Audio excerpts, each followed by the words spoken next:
Ang food trip natin ngayon ay putserong baka. Ito na mga kailangan natin. Beef shank, piliin nyo yung magandang cut, yung malaki. Kailangan natin ng bawang, sibuyas. Kailangan natin ng isang beef cubes. Kailangan natin ng konting butter. Kailangan natin ng patatas, imbes na kamote. Patatas gamitin natin. Baguio beans, saba, pechay. Imbes na pork and beans, garbanzos gamitin natin. At tomato sauce.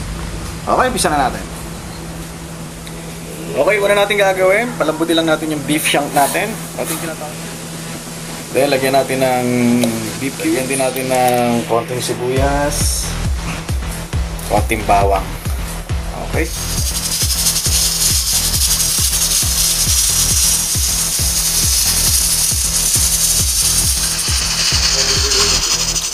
Ayan, after 20 minutes natin niluto sa pressure cooker. Malambot na siya, so set aside muna natin. Then next na gagawin natin, doon sa pinaglutuan natin ng baka, lagay natin yung patatas natin. Palambutin natin itong maigi. Ito yung gagawin natin yung mashed potato. Okay, sunod natin gagawin. Gisa na tayo ng bawang. Saka na natin sunod yung sibuyas.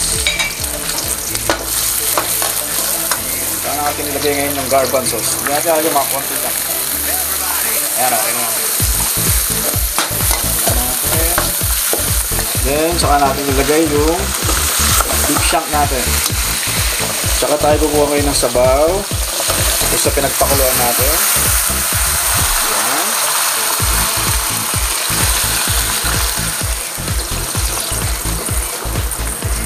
Ayan. Ayan, then next na gagawin natin, lagyan natin siya ng tomato sauce.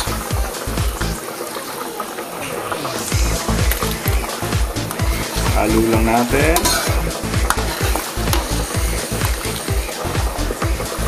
Saka natin lagyan ng paminta. Pagtimpla natin dito, patis lang.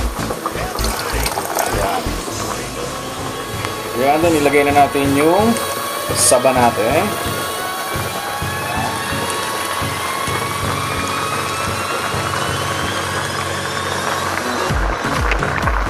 Ayan, pag malapit na maluto yung saba natin, lagyan na rin natin yung beans natin. Ito lang kadali magluto ng putserong baka. Lutuin na lang natin yung mga gulay, then pwede natin serve.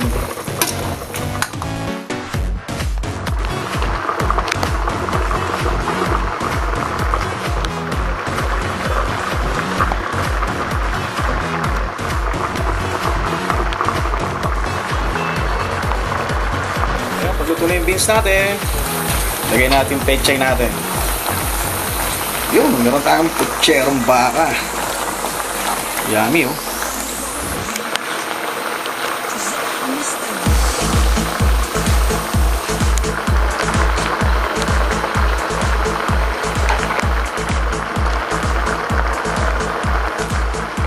Ayan, pagkaluto ng pechay, ibig sabihin yan, pwede na natin serve. Yun, no? Ayan, gagawin natin dito sa patatas. Pag malambot na siya, iyaw na natin. Gagawin natin, lalagyan natin siya ng butter. Tapos, durugin na lang natin. Lagyan lang natin ng konting asin. Ayan. Ayan, ito na yung kinalabasan ng mashed potato natin. Okay? Ayan, ito na yung kinalabasan ng putserong baka natin. Bagay, shape nyo lang yung mashed potato. Yun, oh. Pwede? Pwede. Anong sasabihin na, baby?